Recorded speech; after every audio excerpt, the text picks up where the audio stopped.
लोकसभा के समय हमारा गठबंधन महाराष्ट्र में चुनाव जीतता है। उसके 4 महीने बाद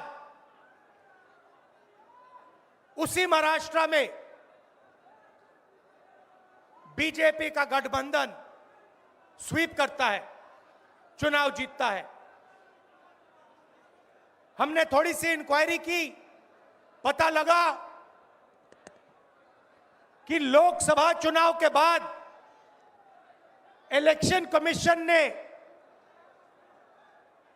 महाराष्ट्र में जादू से 1 करोड़ नए वोटर पैदा कर दिए। लोकसभा में और विधानसभा में 1 करोड़ वोटरों का फर्क था। और भाई और बहनों, जहां भी ये नए वोटर आए, वहां पर बीजेपी का गठबंधन जीता। हमने शिकायत की, इलेक्शन कमीशन से कहा, उनको कहा हमें वीडियोग्राफी दिखाओ, इलेक्शन कमीशन ने मना कर दिया। 1 लाख से ज्यादा वोट चोरी हुए और इन वोटों के कारण लोकसभा की सीट कर्नाटक में बीजेपी जीती। हमने ये प्रेस कॉन्फ्रेंस में कहा, इलेक्शन कमीशन ने मुझसे एफिडेविट मांगा और किसी से एफिडेविट नहीं मांगा। कुछ दिन पहले बीजेपी के लोग प्रेस कॉन्फ्रेंस करते हैं, उनसे कोई एफिडेविट नहीं मांगा, मुझसे एफिडेविट मांगा। कहते हैं कि आप एफिडेविट दो कि आपने जो हमें कहा, आपने जो डेटा रखा है वो सही है। उन्हीं का डेटा है, उन्हीं के आंकड़े हैं, मुझसे एफिडेविट मांग रहे हैं। जब इस तरह की चीजें हमारे सामने आती हैं, यानी डुप्लीकेसी को चेक करने की, वही डुप्लीकेसी हमारे सामने जब वोटर लिस्ट में सामने आती है तो एक नया बखेड़ा खड़ा होता है। आप चुनाव आयोग के सामने सबसे इंपॉर्टेंट चीज यह है कि अगर किसी चीज की शिकायत की जा रही है तो क्या चुनाव आयोग सबसे पहले शिकायत की जांच करने पे जोर देगा या शिकायतकर्ता कौन है उसकी जो है वो कलई खोलने पे जोर देगा।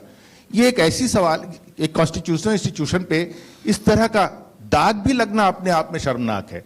आज भी राहुल गांधी ने इस बात को कहा है कि महाराष्ट्र में 1 करोड़ मतदाता जोड़ा गया, वोटों का हेराफेरी लगातार किया जा रहा है। तो क्या इससे चुनाव आयोग की छवि धूमिल नहीं हो रही है? अगर धूमिल हो रही है तो आप लोग लीगल एक्शन उनके खिलाफ क्यों नहीं ले रहे?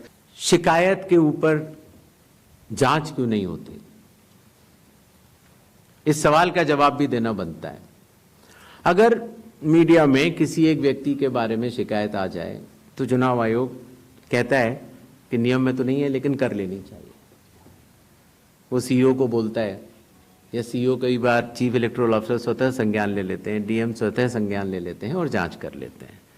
लेकिन अगर आरोप 1.5 लाख मतदाताओं का हो तो क्या बिना किसी सबूत के, बिना किसी हलफनामे के 1.5 लाख मतदाताओं को नोटिस जारी कर दिया जाए?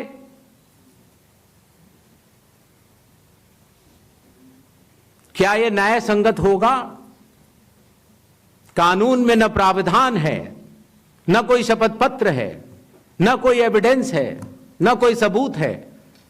तो क्या 1.5 लाख नोटिस जारी करके उन मतदाताओं को एसडीएम के दफ्तर में बुलाया जाए और यह कहा जाए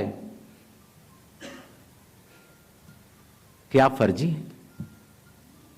क्या मतदाता चुनाव आयोग से यह नहीं पूछेगा कि आपके पास क्या सबूत है? आज भी आपके मीडिया में चल रहा है, जितने नाम लिए गए सब एक एक करके सामने आ रहे हैं। और अगर चुनाव आयोग ने उनको नोटिस दिया होता तो हमारी साख गिरती कि बढ़ती? किसी ने सवाल पूछा था तो मैंने सोचा बतलाता चलो। बिना किसी सबूत के किसी भी वैलिड मतदाता का नाम नहीं कटेगा। चुनाव आयोग हर मतदाता के साथ चट्टान की तरह खड़ा हुआ है। अगर कोई सोचता है कि एक पीपीटी देकर, जो कि चुनाव आयोग के आंकड़े नहीं हैं, चुनाव आयोग ने मतदाता सूची जरूर दी है, लेकिन पीपीटी में गलत तरीके से एनालाइज करना, गलत आंकड़े देना और यह कहना कि पोलिंग ऑफिसर ने कहा है कि इस महिला ने 2 बार वोट दिया है, इतने संगीन विषयों पर बिना हलफनामे के चुनाव आयोग को काम नहीं करना चाहिए। यह संविधान और कानून दोनों से विरुद्ध में होगा। और यह भी मैं आपको बतलाना चाहता हूं कि यह सवाल जो आया था ट्रस्ट, मैंने आपको पहले भी कहा था कि जहां तक मतदाताओं की बात है,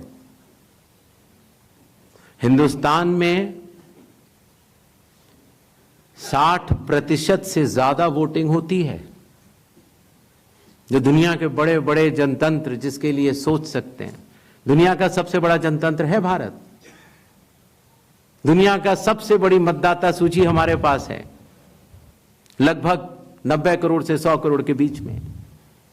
सबसे बड़ी मतदाता सूची, सबसे बड़े चुनाव कर्मियों की फौज, सबसे ज्यादा मतदान करने वाले लोगों की संख्या, और इन सब के समक्ष, सारे मीडिया के समक्ष यह कहना कि अगर मतदाता सूची में आपका नाम एक बार और है तो आपने 2 बार मतदान किया होगा और कानूनी अपराध किया होगा, और मेरे सारे मतदाताओं को अपराधी बनाना और चुनाव आयोग शांत रहे, संभव नहीं। हलफनामा देना होगा या देश से माफी मांगनी होगी, तीसरा विकल्प नहीं है। आपके माध्यम से मैं यह भी कहना चाहता हूं, अगर 7 दिन में हलफनामा नहीं मिला तो इसका अर्थ ये सारे आरोप निराधार हैं और हमारे मतदाताओं को यह कहना कि वो फर्जी हैं, इसके ऊपर जो भी इस बात को बोल रहा है उसको माफी मांगनी चाहिए।